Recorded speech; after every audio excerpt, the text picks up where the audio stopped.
My name is Hannah. My name is Hannah. My name is Hannah, and this is my no-buy year.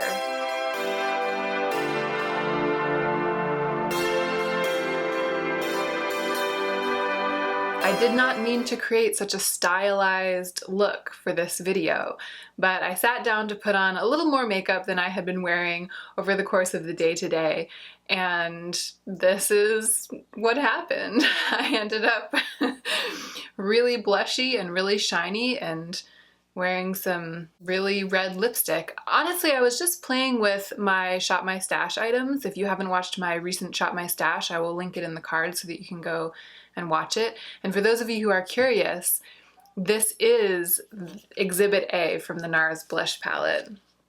So I held up this palette for my Shop My Stash and got some comments about this extraordinary red blush in the corner. This is the first time that I have played with this blush. Can you believe that? I wanted this shade. I had wanted this shade for a long time, and part of the reason I pulled the trigger on this palette was so that I could acquire this shade, and then I never wore it. I have never worn it until today.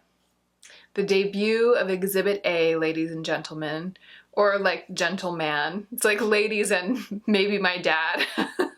In my channel analytics, there's a graph of subscribers in terms of gender split, and it used to be 100% orange for all women, and then this tiny little slice of blue has appeared sometime over the past couple of months. I think it was my dad watching one video one time. This video is going to be a discussion of the items that are genuinely on my wish list for 2019. As you know, this is my no-buy year. I'm not buying any makeup, skincare, clothing, or homewares this year, and I have been keeping kind of a running tally, a running wish list of items that I want to buy. So on this list are things that as soon as the shopping bin is lifted, I'm planning to go straight out and buy. Now here's the thing. The list has changed. It's changing all the time. So when I put something on this list, it's because I feel certain in that moment that this thing is a shoo-in. I find a thing, a new thing, or a thing that I read reviews about or something, I come across a thing and I think, oh yeah, this desire is the real deal. I'm wise now. I've been doing this no-buy for months. I can totally recognize the difference between wanting something in a temporary way and truly wanting something so much that I'll be really glad that I bought it. I'm an old hand at this. I know the difference. This is for real. That's what I always think. Then every once in a while I go back and I look at this wish list and I'm like, what? Why did that make it on? Why did I think I wanted that so badly? Or I'll be like, yeah, I remember thinking that I was gonna wanna buy that in 2019, but it was only a month ago and I no longer want the thing.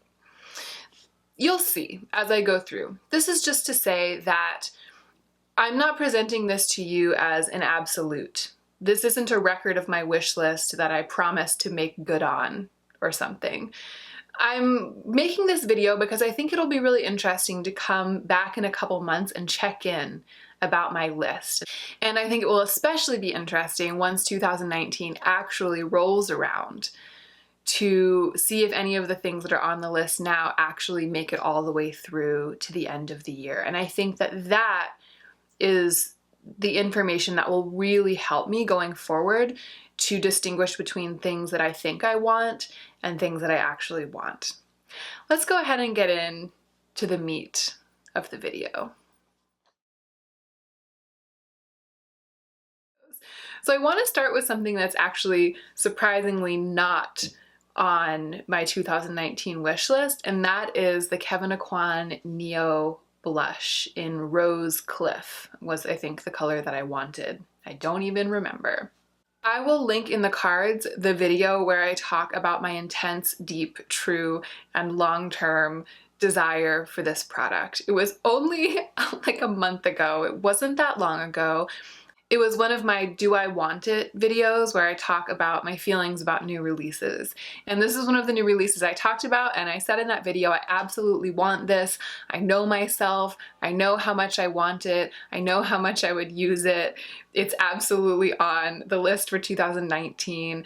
And I talked about my feelings. I talked about how they were different from the wishy-washy desires that I was feeling for the other items in that video.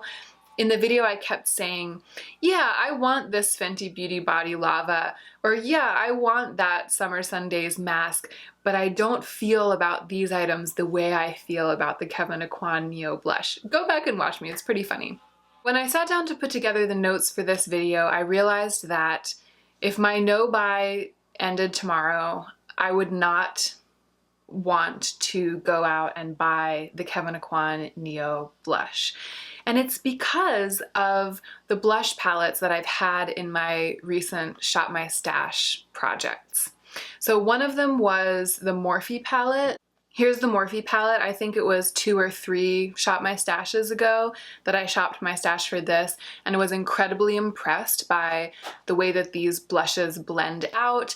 And I was also impressed by the diversity of the shades. So a lot of these shades, well, actually on camera they're looking kind of different. Maybe the camera tells the true tale, but in person, these 4 shades look really similar to each other, and when they're swatched and when they're on the face, they all actually look really different. So I didn't realize that I had such a diversity of colors, and I didn't realize that it was in a formula that I liked as much as I ended up liking this formula. Sorry, I keep getting closer and closer to the camera. Do you know my instinct is to be like, and then I found out I had so much blush.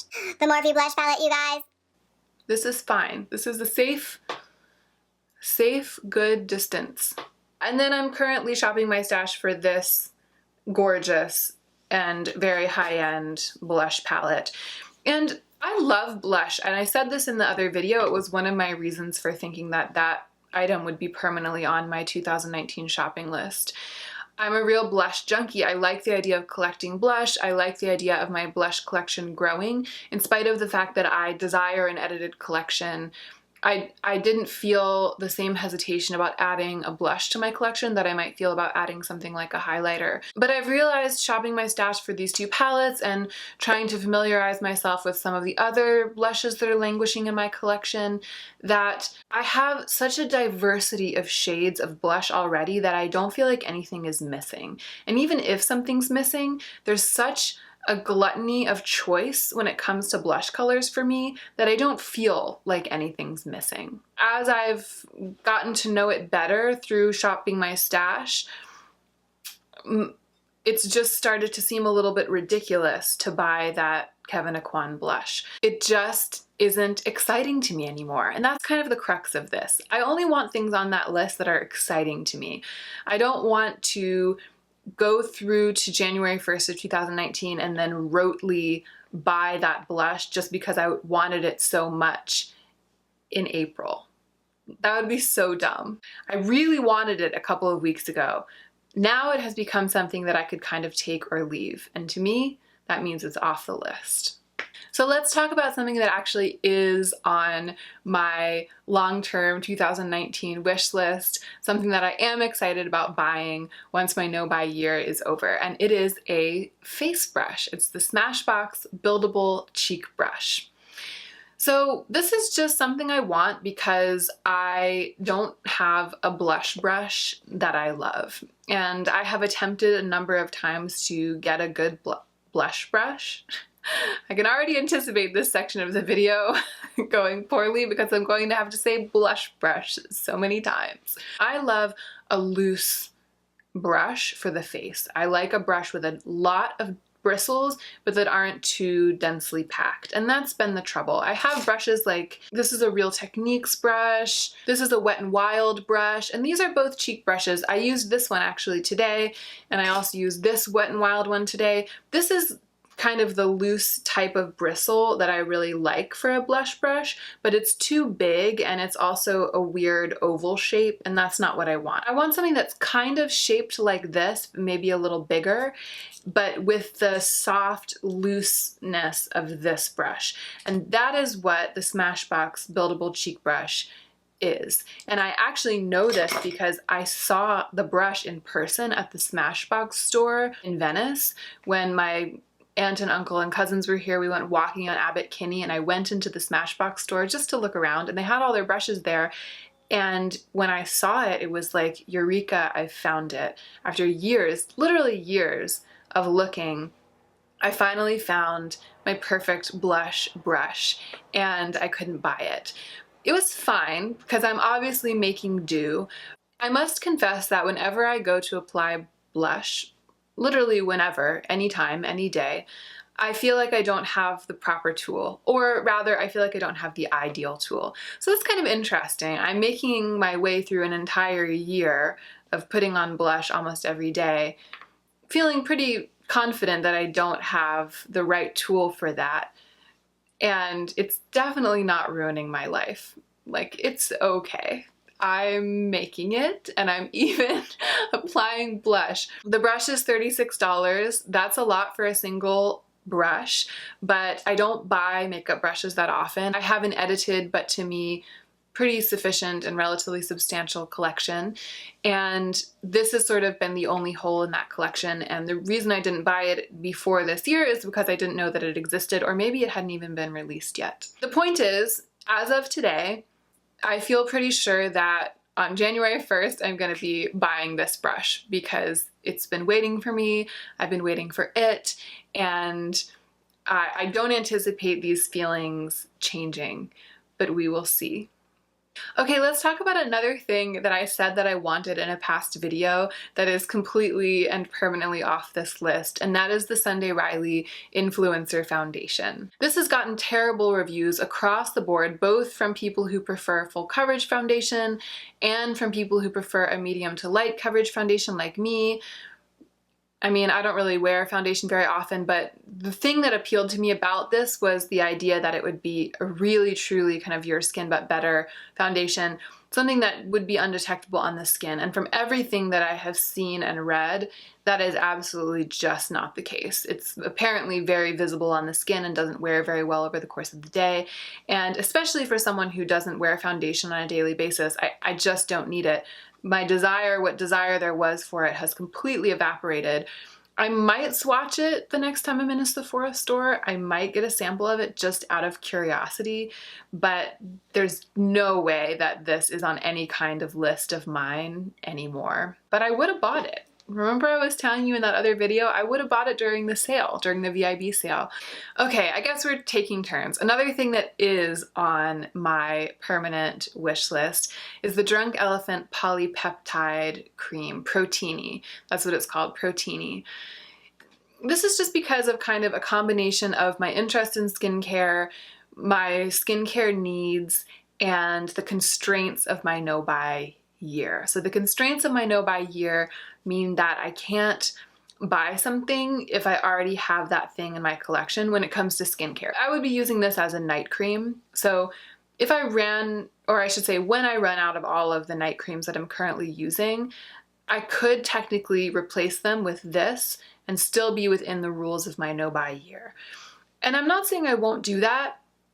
I will be a lot less likely to do that because I haven't tried this product. And if I buy it to replace my night cream and then there's something wrong, like if it breaks me out or if it's not perfect or something, I would have to use the whole thing before I would be able to buy another night cream to replace it.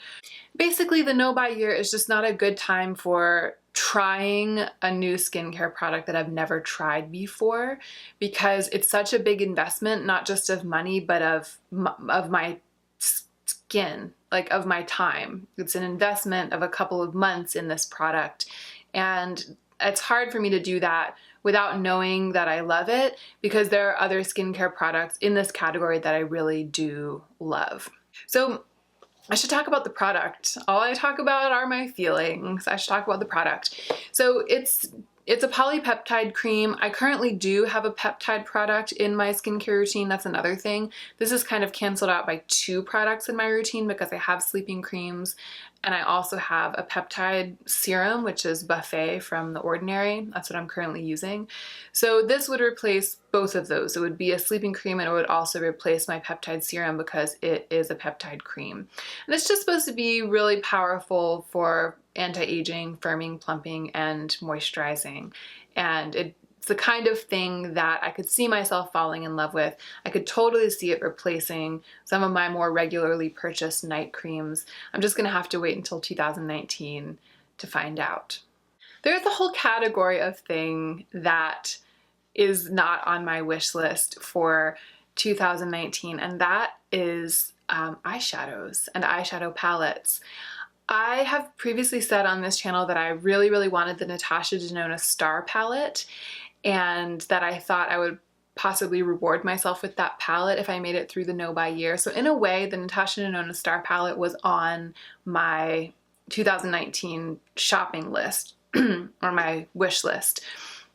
It's not really on there anymore, and neither are any of the eyeshadow palettes that I have fleetingly wanted over the course of this year so far.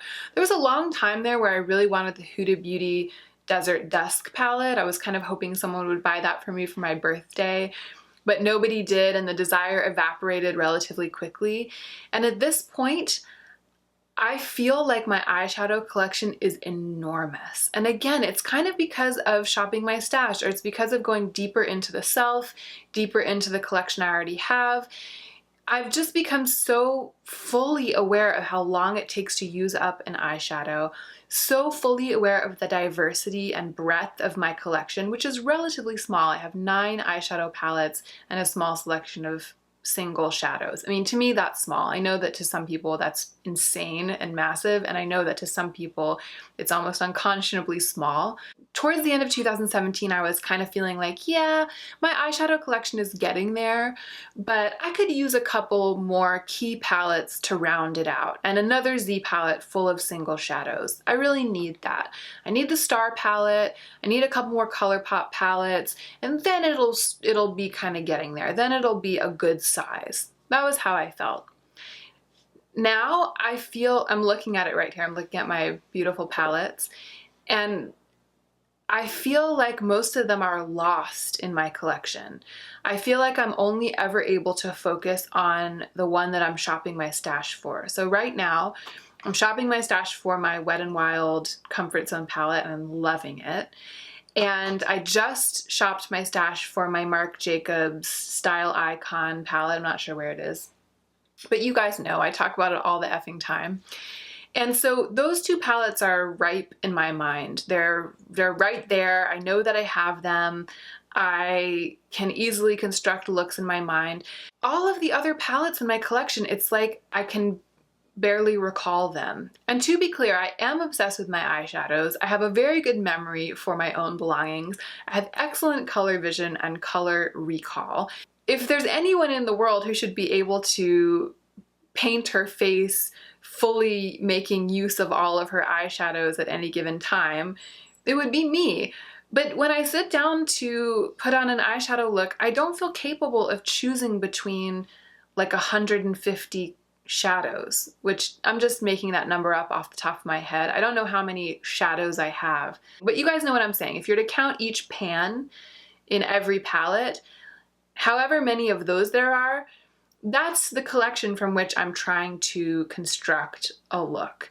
And I just can't keep that all in my head. So most of the time it feels like I've got 1 or 2 palettes in front of me and everything else is kind of pushed to the side, pushed into the wings, into the dark.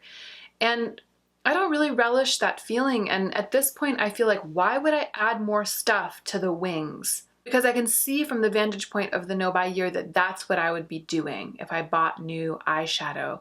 And I think that when we're really into buying stuff, what we think we're doing is that we're buying new stuff to be in center stage. And we are, really. It's like the new eyeshadow palette comes, it arrives, and it goes center stage, and everything else gets pushed into the wings. But as soon as you rotate it out, that new palette goes into the wings as well. And it's very clear to me at this moment that anything new that I would buy, it would just be filling out the ranks of the eyeshadow that's waiting in the wings. So it's funny, it's the more I get to know my collection, the bigger and the deeper I feel that it is. I say that that's funny, but honestly, it's logical. It totally makes sense. The more you get to know something, the more potential, the more possibility you start to see in that thing. This is just to say there are no eyeshadows on my wish list for 2019, and there are no lip products on that wish list either. I love my bright lip colors, and I have so many beautiful ones, and whenever I think about them, I think, oh gosh, I gotta wear my bright lip products more. I gotta wear more lipstick. If I'm not using the ones I have, I'm not gonna use the new ones more, because many of the lip products I have, I could not possibly love them more. There's nothing new that I could love more than the ones I already have. So if I'm not using them, why do I need something new? The Dirty Spray. Remember the Dirty Spray from my Empties video? It's the IGK product that you spray to make your hair look like 3-day hair when it's 1-day hair. I missed that, and I will buy it. At this moment, I feel like I will buy it on January 1st. I want that product back in my life, and all of the hair products that I need to get through feel interminable to me. Anyway, Dirty Spray, yeah, Dirty Spray. That's right on there. That's like a sure thing. That's in the bag. There's just one more thing that is squarely on my wish list for 2019. There might be more things that I've mentioned in past videos that I've been like, oh yeah, that's definitely on the list, and then I couldn't remember it when I sat down to film this video. If you can think of anything that I said that I'm not mentioning, definitely put it in the comment section down below. But the thing that's interesting to me about that will be interesting if anything comes up, is that if I can't remember it right now, is it really on my shopping list? I'm just bringing this up because I think that the question of memory, like recall of desire, interacts in an interesting way with urgency and permanence of desire. And the point of this is that it causes me to question things like the Sephora loves list, for example, because I think what many of us do is that when we want things, but we're not buying them, we add them to the loves list, and then we forget about them completely. And then when we're browsing Sephora, we go back and look at our loves list and we're like, oh yeah, that thing, I forgot I wanted that thing. If you forgot you wanted it, then you stopped wanting it. And then when you remembered about it, you remembered that you had wanted it. And that has a way of kind of lighting a new desire, but sometimes it's only like an echo of that desire. It's like a desire for the desire. You're like, oh yeah, I really wanted that before, and I want to want things now, because if I want things, then I can get those things and feel happy. So sometimes we end up adding things to our cart from our loves list and checking out just because of a desire for desire. Like we're trying to hold on to the memory of a past desire because we have these pathways in our brain that make us think that desire leads to reward and leads to happiness. So there's just something about forgetting that you wanted a thing and then remembering that you wanted it that I think it's helpful to unpack. I'm sure there are a ton of things that I have wanted in 2018 so far and then forgot that I wanted. There are like hundreds of things. It was hard making this list. I sat down and I was like, I'm gonna make the real list, the real 2019 list.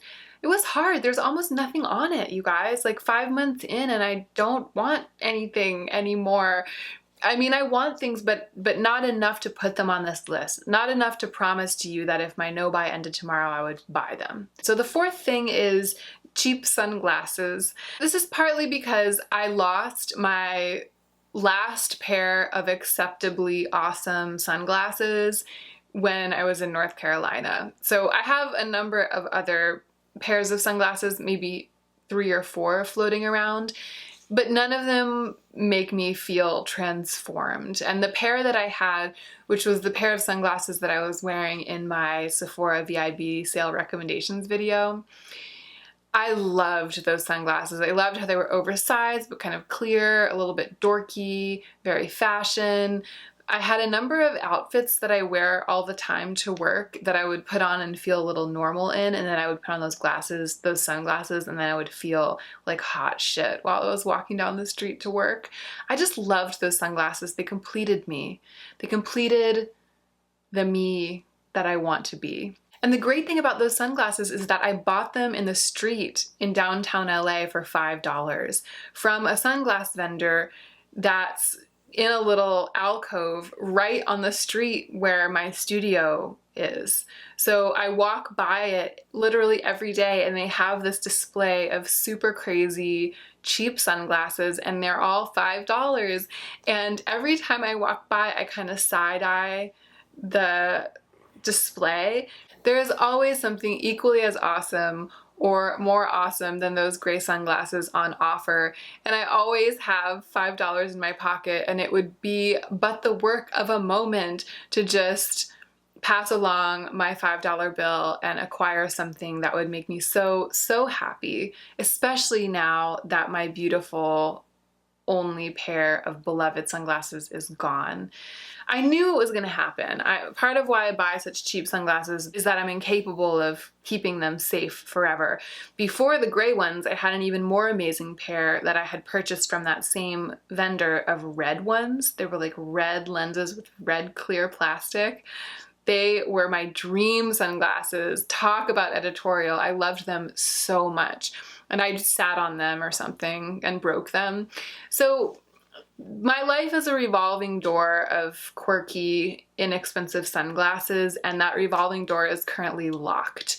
And that's something that I can't wait to start buying again in 2019. So those sunglasses from that vendor in downtown LA are definitely permanently on the list. The other thing that's kind of on the list is brown mascara.